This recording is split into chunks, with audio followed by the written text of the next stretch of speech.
Përshëndetje nga sofra shqiptare, kam sjell një përgjesë tradicionale me suxhuk, qumsht, miell dhe kashkavall. Përgatitja është shumë e thjeshtë, bëhet shumë e mirë kjo përgjesë, e mbledh gjithë familjen bashkë për vikende. Besoj se kam ju pëlqy kur ta shihni videon në vazhdim.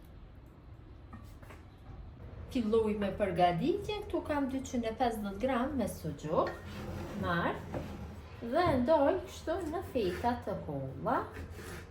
Me suxhuk shtëpie shumë e mirë do del përgesa. Vendosim në një tigan të lloji që nuk ngjet suxhukun.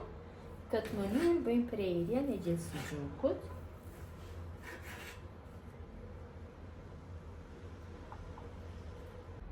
Tiganin e vendosim në zjarr.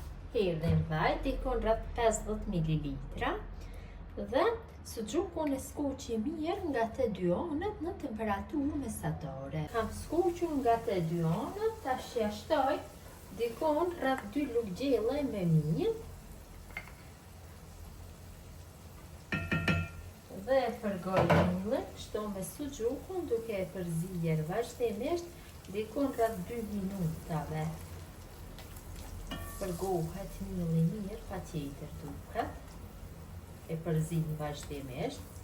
Përgatitja e kësaj përgese nuk ju merr shumë kohë, fitoni një përgesë shumë të shijshme, ja vlen me provu. Kam përguar masën mirë. Tash ja shtoj një gotë 200 ml me qumsht. Dhe përsëri e përzi kështu masën. E përzi me një lugë derisa masa fillon të trashet. Ka një shije shumë të mirë kjo përgesë. Masa ka filluar që të trashet.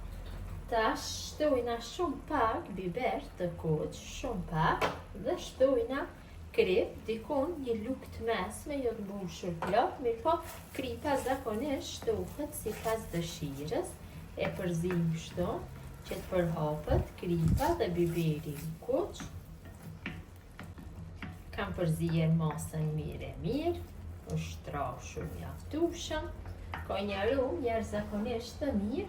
Tash sipër i shtojna kashkavall, qumshti të prera kështu në feta, dikon rreth 100 gramve dhe përsëri e përzi masën derisa kashkavalli fillon që të shkrihet, dikon rreth 1 minutë e gjysmë do jetë mjaftueshëm. Vërtet ka një shije shumë të mirë kjo përgesë. Kashkavalli shkrier e vëreni dhe vet. Ka një pamje jashtëzakonisht të mirë përgesa dhe është gati që të largohet nga zjarri. Dhe përgesa është gati për konsumim, konsumohet e nxehtë, shkon shumë me çaj. Besoj si u ka pëlqyer motra dashura mënyra se si përgatis unë përgesë tradicionale me suxhuk.